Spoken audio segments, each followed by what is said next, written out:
ven, no vivas tan solo. Tiempo de conversión. Jesús te espera al llegar. Una oportunidad para que vuelvas a Dios. Solo quiero que Una oportunidad para que vuelvas a Dios. otra vez. Tiempo de conversión.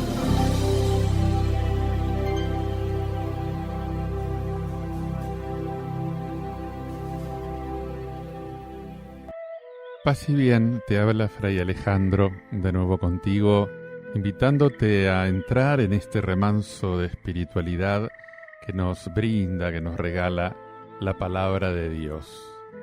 En este día en que el Señor nos revela lo que es la esencia de nuestra fe. Yo soy la resurrección y la vida. El que cree en mí, aunque haya muerto, vivirá, dice Jesús. Nos preparamos para celebrar la muerte de Jesús y su resurrección. En este domingo, la palabra de Dios destaca la fe como confianza. Recomendación imprescindible cuando estamos viendo tantas heridas, tantas víctimas en nuestro mundo, mientras aparentemente Dios guarda silencio.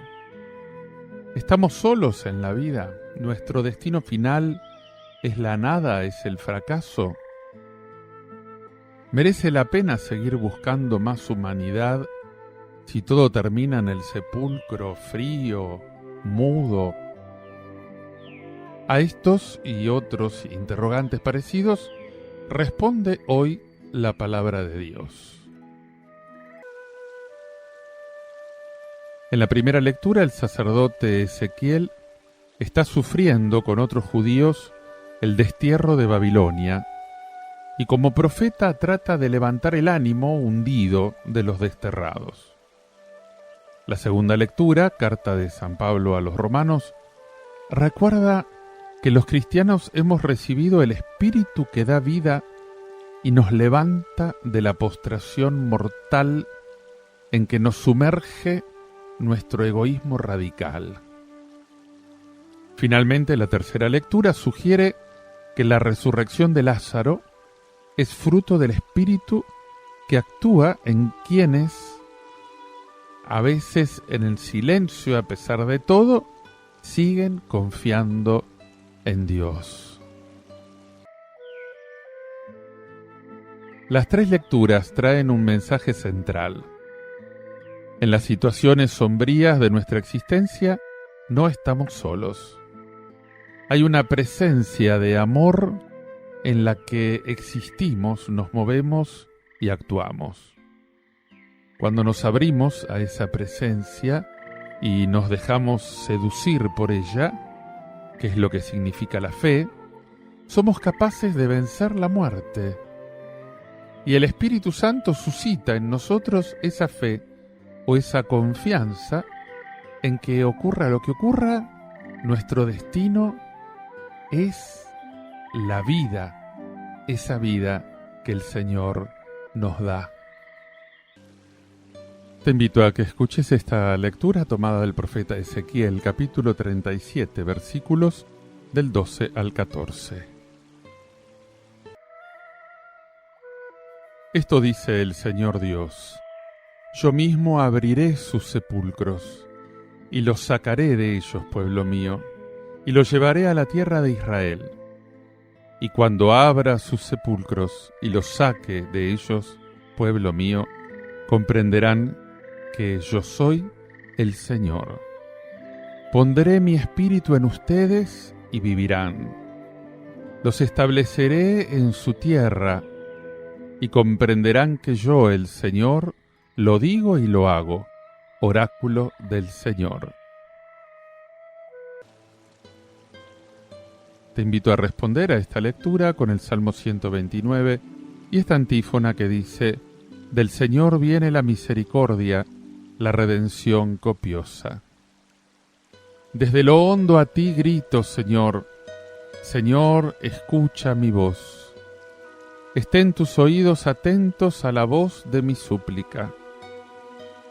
Si llevas cuenta de los delitos, Señor, ¿quién podrá resistir? Pero de ti procede el perdón, y así infundes respeto. Mi alma espera en el Señor, espera en su palabra. Mi alma aguarda al Señor más que el centinela la aurora. Aguarda Israel al Señor como el centinela la aurora, porque del Señor viene la misericordia, la redención copiosa, y Él redimirá a Israel de todos sus delitos. Del Señor viene la misericordia, la redención copiosa.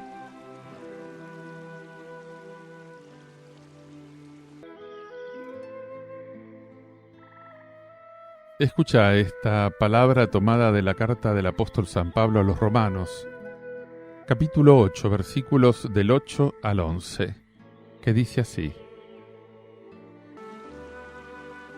Hermanos, los que viven sujetos a la carne no pueden agradar a Dios, pero ustedes no están sujetos a la carne, sino al Espíritu, ya que el Espíritu de Dios habita en ustedes. El que no tiene el Espíritu de Cristo no es de Cristo. Pues bien, si Cristo está en ustedes, el cuerpo está muerto por el pecado, pero el Espíritu vive por la justificación obtenida. Si el Espíritu del que resucitó a Jesús de entre los muertos habita en ustedes, el que resucitó de entre los muertos a Cristo Jesús, vivificará también sus cuerpos mortales por el mismo Espíritu que habita en ustedes. Te invito ahora a escuchar esta lectura tomada del Evangelio de San Juan, capítulo 11, versículos del 3 al 45, que dice así: En aquel tiempo las hermanas de Lázaro le mandaron un mensaje a Jesús diciendo: Señor, el que tú amas está enfermo. Jesús, al oírlo, dijo: Esta enfermedad no es para la muerte, sino que servirá para la gloria de Dios, para que el Hijo de Dios sea glorificado por ella. Jesús amaba a Marta, a su hermana y a Lázaro.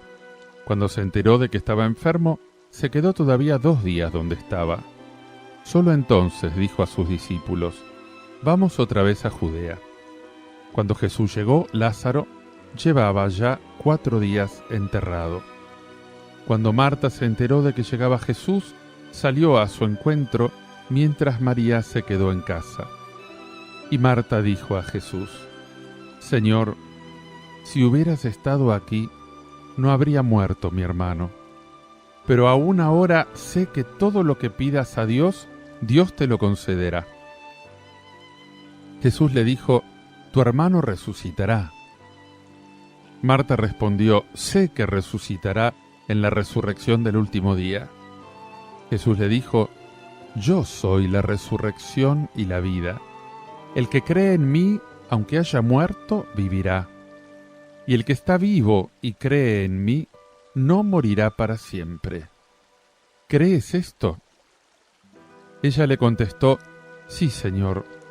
Yo creo que tú eres el Cristo, el Hijo de Dios, el que tenía que venir al mundo. Jesús se conmovió en su espíritu, se estremeció y preguntó: ¿Dónde lo han enterrado? Le contestaron: Señor, ven a verlo. Jesús se puso a llorar. Los judíos comentaban cómo lo quería. Pero algunos dijeron: ¿y uno que le ha abierto los ojos a un ciego no podía haber impedido que éste muriera? Jesús, conmovido de nuevo en su interior, llegó a la tumba. Era una cavidad cubierta con una losa, y Jesús dijo: Quiten la losa. Marta, la hermana del muerto, le dijo: Señor, ya huele mal porque lleva 4 días. Jesús le replicó: ¿no te he dicho que si crees verás la gloria de Dios? Entonces quitaron la losa. Jesús, levantando los ojos a lo alto, dijo: Padre, te doy gracias porque me has escuchado. Yo sé que tú me escuchas siempre, pero lo digo por la gente que me rodea, para que crean que tú me has enviado. Y dicho esto, gritó con voz potente: Lázaro, sal fuera. El muerto salió, los pies y las manos atados con vendas, y la cara envuelta en un sudario. Jesús les dijo: desátenlo y déjenlo andar. Y muchos judíos que habían venido a casa de María, al ver lo que había hecho Jesús, creyeron en él. El oráculo del profeta Ezequiel que escuchamos forma parte del famoso relato del Valle de los Huesos, en el que el profeta del destierro tiene una visión de cómo esos huesos van recobrando vida poco a poco.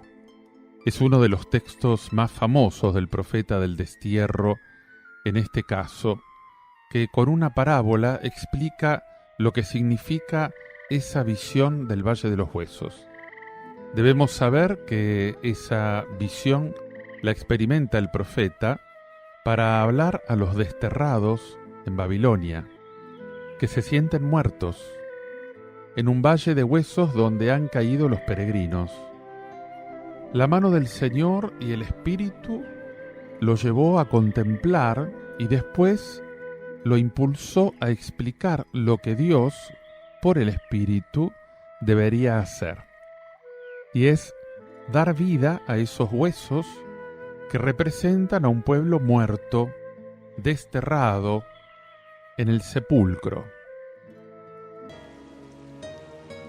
En realidad no es un texto preanunciando la resurrección escatológica al final de los tiempos, aunque algunos lo hayan interpretado de este modo, y además se usa frecuentemente como uno de los textos del Antiguo Testamento de carácter escatológico.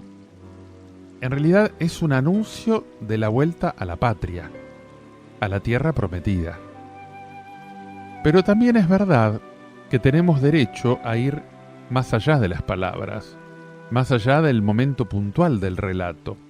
El tema de la muerte siempre ha estado rondando en todas las situaciones humanas y en todas las religiones. Y de estas palabras de Ezequiel podemos pensar algo importante, deducir algo importante. La vida está en el espíritu. Es verdad que la nueva vida no será como se describe en Ezequiel 37. Los huesos no se recubrirán de carne, no tendría sentido, porque sería para volver a morir. El misterio de la muerte, de nuestra muerte, solamente puede tener solución desde la experiencia de una nueva vida por el Espíritu de Dios que transmite justamente a los que han muerto.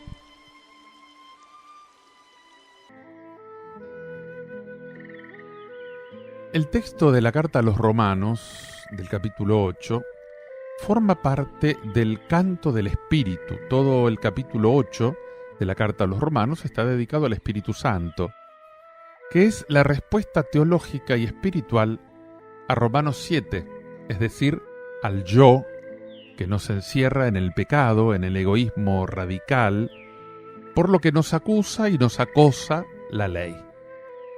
Podríamos decir que es la apología más hermosa que se haya escrito sobre el Espíritu Santo y sobre su papel en la vida cristiana. Pablo ha logrado algo que no es posible expresar en pocas líneas. El hombre está llamado a ser hijo de Dios, y esta experiencia no se logra simplemente porque sí, sino por el Espíritu de Dios, ese Espíritu que Cristo nos ha dado. Pero si el hombre se encierra en su yo, en su carne, entonces vivirá su experiencia de muerte. Es el Espíritu, don de Dios, don de Cristo, quien gana para nosotros la batalla de la muerte y del pecado. Si nos abrimos, por lo tanto, a ese donde el espíritu ni siquiera la muerte podrá asustarnos. Es más, adelantamos realmente la resurrección, la vida nueva, justamente cuando poseemos el Espíritu de Dios. Estamos cada vez más resucitados. Por eso este es un canto de liberación, para que por medio del Espíritu atravesemos el desierto de nuestra propia existencia. Por eso, frente a la ley, el Espíritu de Dios, frente a la muerte, la vida en el Espíritu, frente al egoísmo de uno mismo, la libertad en el Espíritu de Dios y en el Espíritu de Cristo.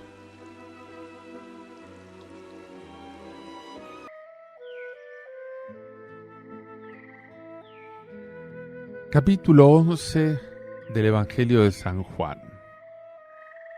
Nuestra victoria sobre la muerte en Jesús. Ese es el tema del capítulo 11. Teniendo como personaje principal, obviamente, la resurrección de Lázaro. Estamos en lo que podemos llamar el clímax del Evangelio. Debemos estar muy atentos no a lo sucedido, sino a lo que se nos quiere decir, a lo que se nos quiere enseñar con este relato. Desde luego que el evangelista no duda ni un instante de que Jesús ha devuelto la vida a su amigo Lázaro, pero ¿cómo lo interpreta y qué significa esto? No es tanto la resurrección de Lázaro lo que interesa, sino el misterio de la muerte y de la vida que tiene su fuente en la misma persona de Jesús. Se trata de lo que los hombres buscan, de lo que Dios ofrece.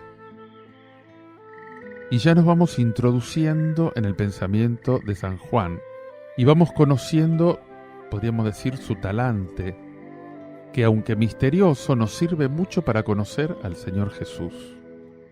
Y es que Jesús no es para nosotros una figura histórica que existió en un tiempo, sino que sigue existiendo. Está presente en nuestras vidas, aunque nuestra mediocridad no lo experimente muchas veces. Este capítulo lo debemos ver como una enseñanza poderosa sobre la muerte y la resurrección de Jesús, que se prolonga en los cristianos.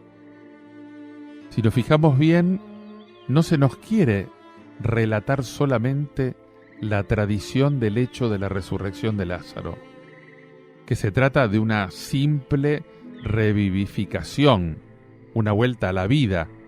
Lázaro se tuvo que morir de nuevo, sino aprovechar esta coyuntura justamente para ahondar en lo que Jesús significa para la fe cristiana, muy concretamente ante el misterio de la muerte. Se dice que si Lázaro está enfermo, es para mostrar la gloria de Dios. Fijémonos más que en cualquier otra cosa en las palabras que pronuncian los personajes y sobre todo en las palabras que el evangelista ha puesto en boca de Jesús durante todo el relato. Lo mismo se nos decía en la curación del ciego de nacimiento, para que se manifiesten las obras de Dios. Juan 9:3. Son dos narraciones bastante semejantes, y las dos gravitan en torno a las expresiones del don de Dios, la luz y la vida. En el primero, la luz verdadera, Jesús, se enfrenta con las tinieblas del pecado. La luz en los ojos del ciego no era sino el signo de la otra luz que le fue dada, la fe. Y aquí, en nuestro relato, el que regala la vida a Lázaro está en camino hacia la muerte. Y la vida que aparece de nuevo en el cuerpo de Lázaro no es más que el signo de la otra vida, la del creyente, la que Dios dará a todos a partir de la resurrección salvadora de su Hijo.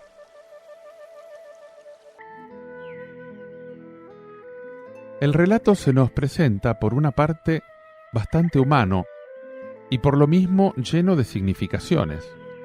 Lázaro está enfermo, es hermano de dos mujeres amigas de Jesús que representan dos motivaciones: Marta y la búsqueda impetuosa de la resurrección, según los judíos, y María, que se postra a los pies de Jesús, esperando de él cualquier decisión, pero sin preestablecer cómo debe ser, ni cuándo eso de la resurrección.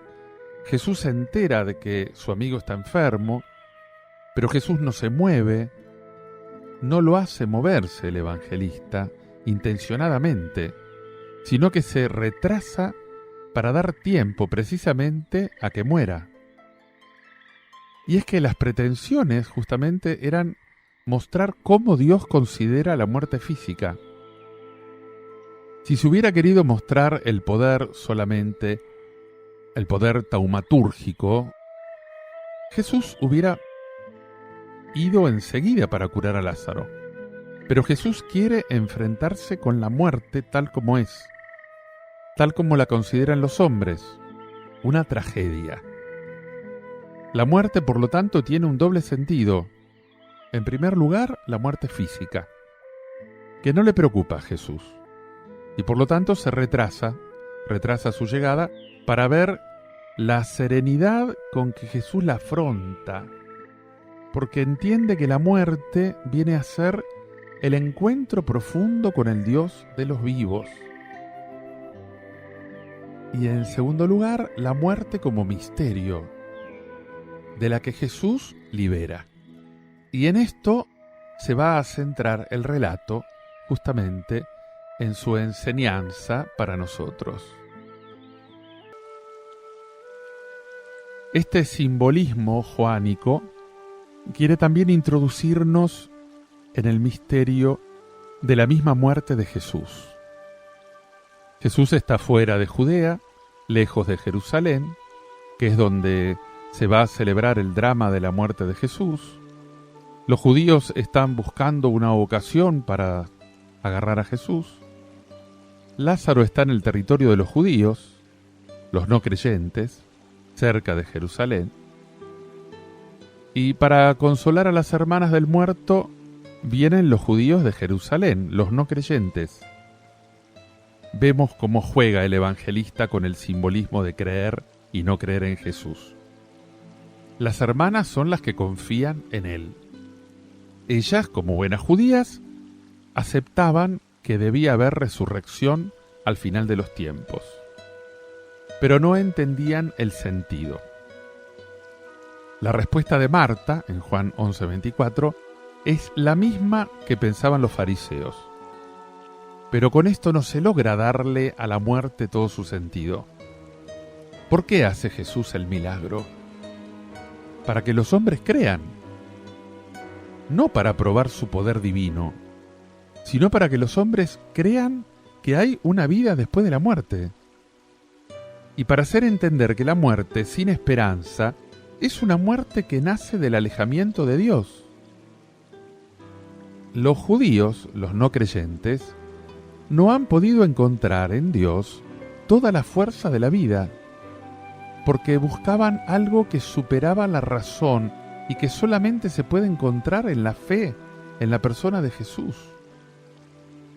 Ellos no han logrado esperanzar a las hermanas de Lázaro.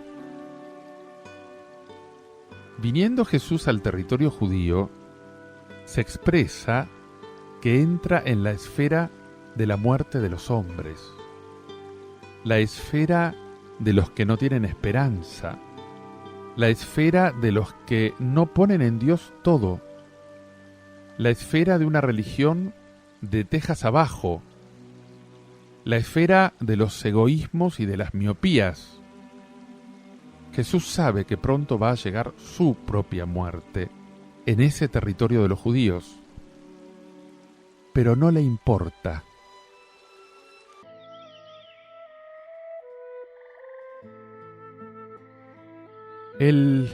Ese mirar cómo lo amaba, no puede interpretarse solamente como un gesto de la amistad personal del hombre Jesús con Lázaro.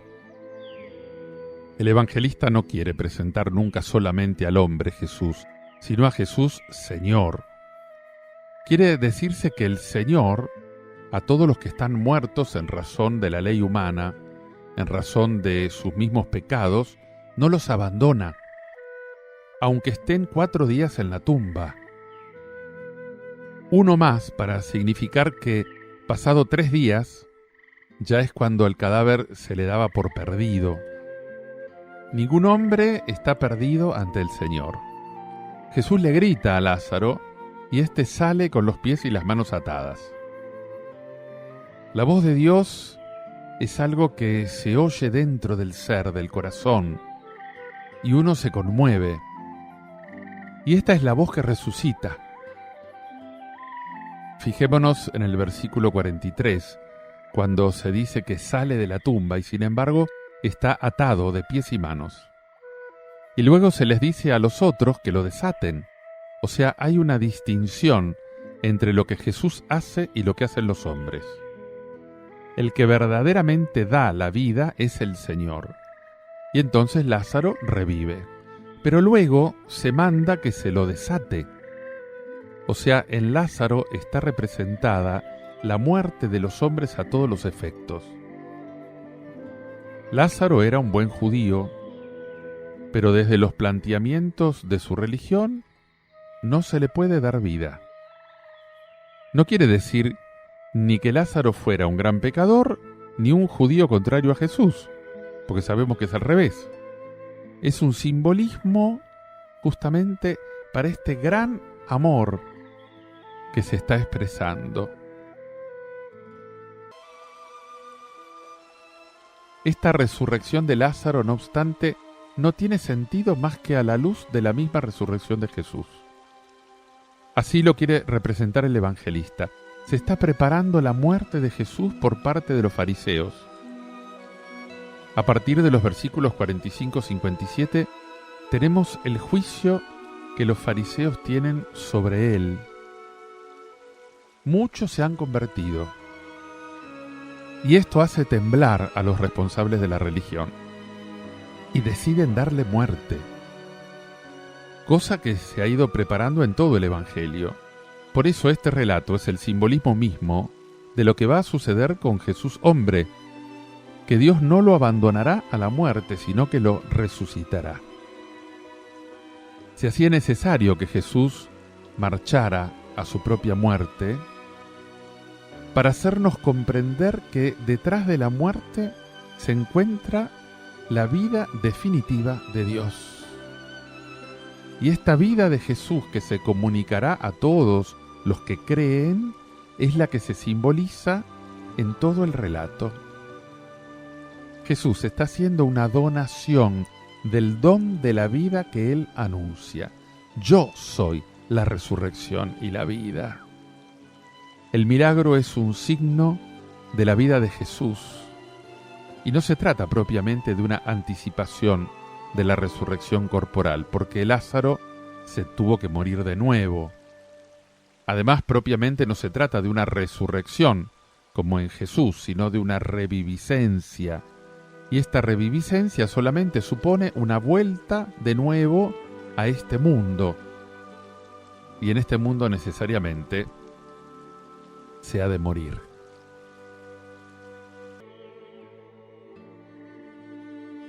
En Jesús sí se trata de una resurrección, ya que la resurrección supone una transformación total del ser corporal humano.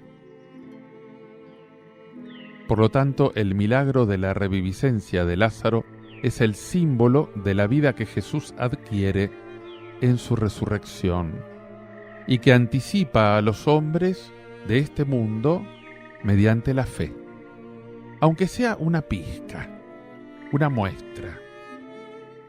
Debemos caer en la cuenta del simbolismo con el que gestiona Juan toda la narración, en su totalidad, para que no nos perdamos en lo insignificante y nos preguntemos, sin obtener respuesta, ¿en qué ha consistido el milagro? En Juan es un signo, le llama signo. Si nos empeñamos en averiguar cómo fue este milagro, no vamos a llegar a la grandeza teológica y espiritual del texto. Porque si entendemos la vuelta a la vida de Lázaro como resurrección, tenemos que asumir que ha debido morir de nuevo, lo cual sería bastante desconcertante. Por lo tanto, no se soluciona el misterio de la muerte. En una novela actual se dice: nadie es tan malo que merezca morir 2 veces. En palabras de Magdalena a Jesús. Por esto, este milagro último viene a cerrar, a coronar toda la serie de representaciones por los signos de la obra de Jesús. Y este es el más evocador de todos, el que más tensión crea, justamente porque va a preparar la muerte misma de Jesús por parte de los judíos. Jesús ya puede ir a la muerte porque la muerte física no es obstáculo para la vida eterna. Y con esto se logra preparar a los fieles para que entiendan desde ya que la muerte física no puede destruir al hombre, que la cruz, donde va a morir Jesús, viene a ser el comienzo de la vida por la acción verdaderamente resucitadora de Dios. Pondré mi espíritu en ustedes y vivirán, dice el Señor. Los principales del pueblo judío han sido deportados a Babilonia, sufriendo el desprecio de sus opresores. Y ellos se preguntaban: ¿dónde está el Dios liberador de los pobres? En esta situación el profeta Ezequiel trae la parábola de los huesos secos, esos huesos amontonados porque no tienen vida. Y desde la experiencia de Dios anuncia que en esos huesos secos se infundirá el espíritu de vida y se reanimarán.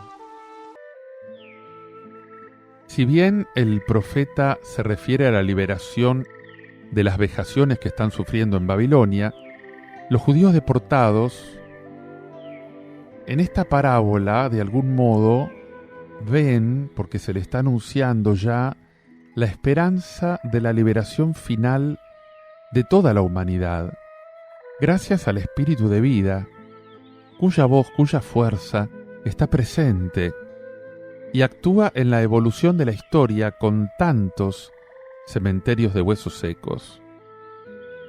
Es importante actualizar hoy la presencia y la actividad del espíritu cuando persiste la ideología del imperialismo que impone la ley del más fuerte, cuando esa insaciable codicia de unos siembra miseria y muerte para los más desvalidos, cuando muchos se preguntan: ¿dónde está Dios? ¿Dónde está el liberador de los pobres?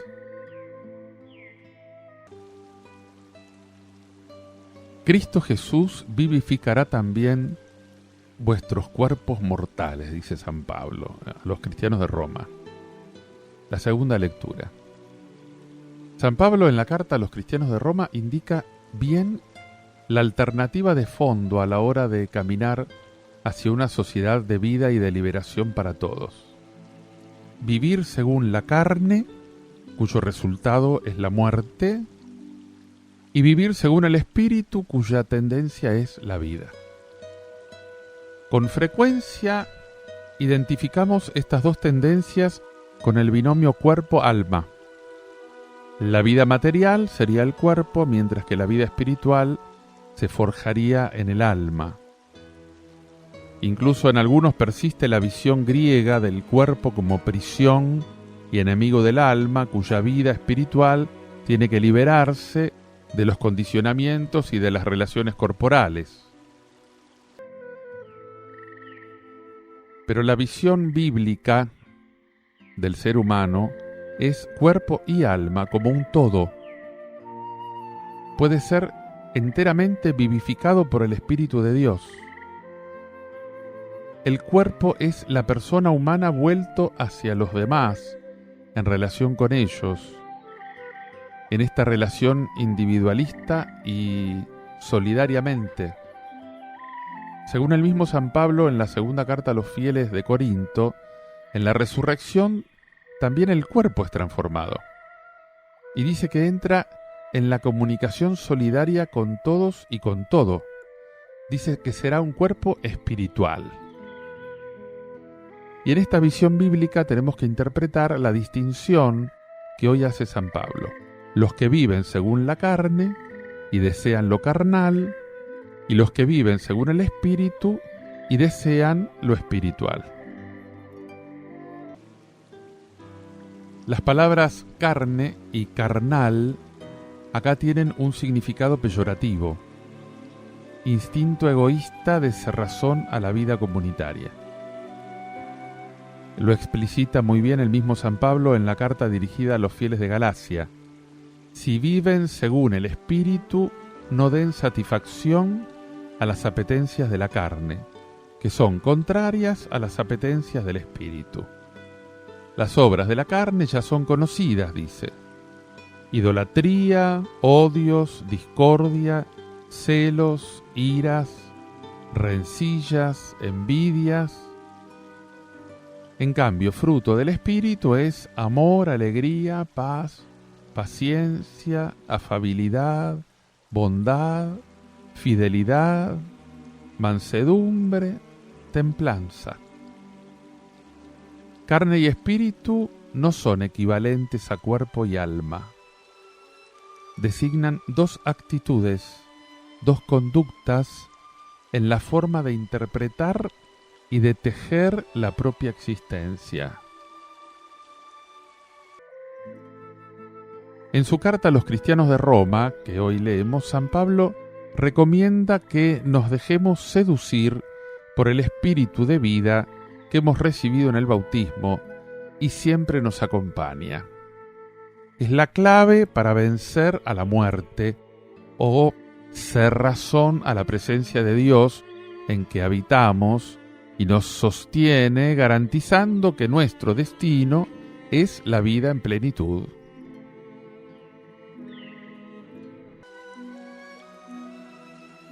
Jesús le dice a Marta: tu hermano resucitará. Es muy significativo el relato de Juan sobre la resurrección de Lázaro.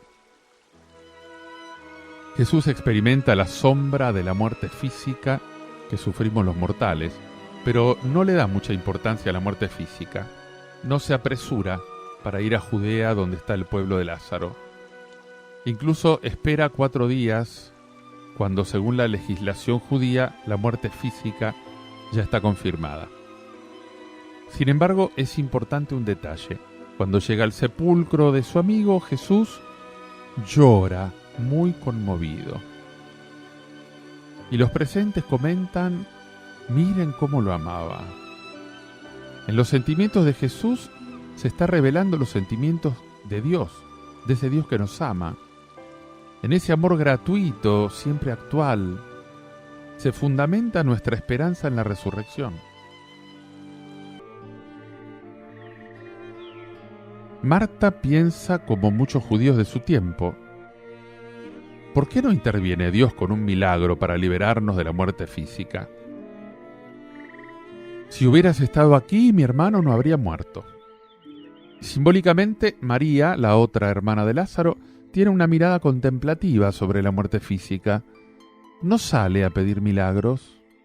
Se queda sola en casa, acepta en silencio la muerte, confía en el amor de Dios que Jesús respira y manifiesta en su conducta.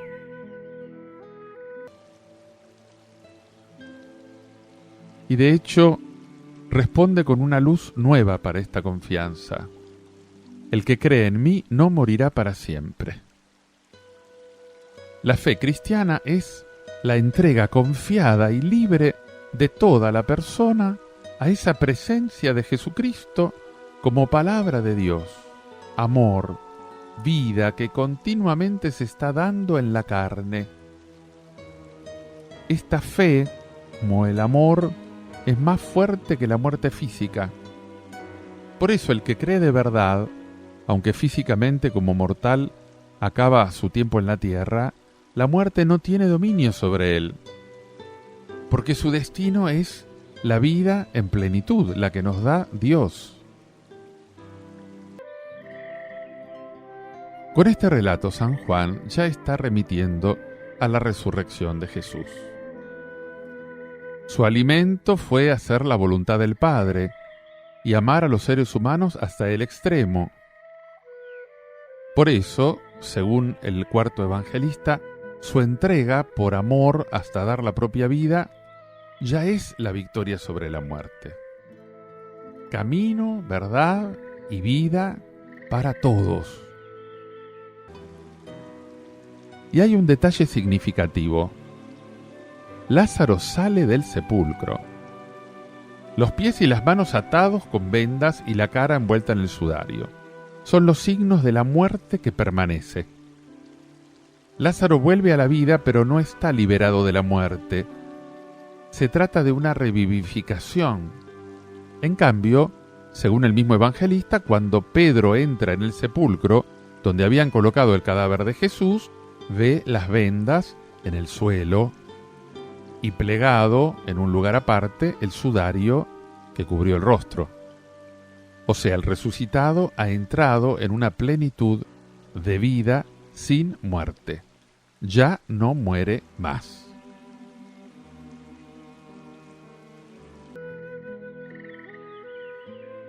En las tres lecturas somos invitados a dejarnos seducir y transformar por el Espíritu de Jesús que anima nuestros huesos secos, nuestra vida que sucumbe ante los fracasos, que nos saca del egoísmo y de las apetencias individualistas, que nos da confianza para superar el trance de la muerte física, sorda y muda.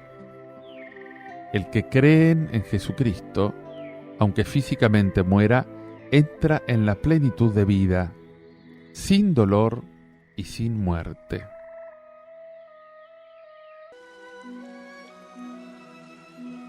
Este día es una oportunidad para reflexionar como creyentes cristianos. El que está vivo y cree en mí no morirá para siempre. Gracias al Espíritu, Jesús está dentro de nosotros como palabra de Dios que nos pregunta también a nosotros hoy, ¿crees esto? En el panorama del mundo actual, con tantos desastres, ¿en qué fundamentas la esperanza y la mirada confiada hacia el porvenir? ¿Hasta qué punto y en qué medida estás superando la crisis de fe o de confianza que hoy está sufriendo la comunidad cristiana?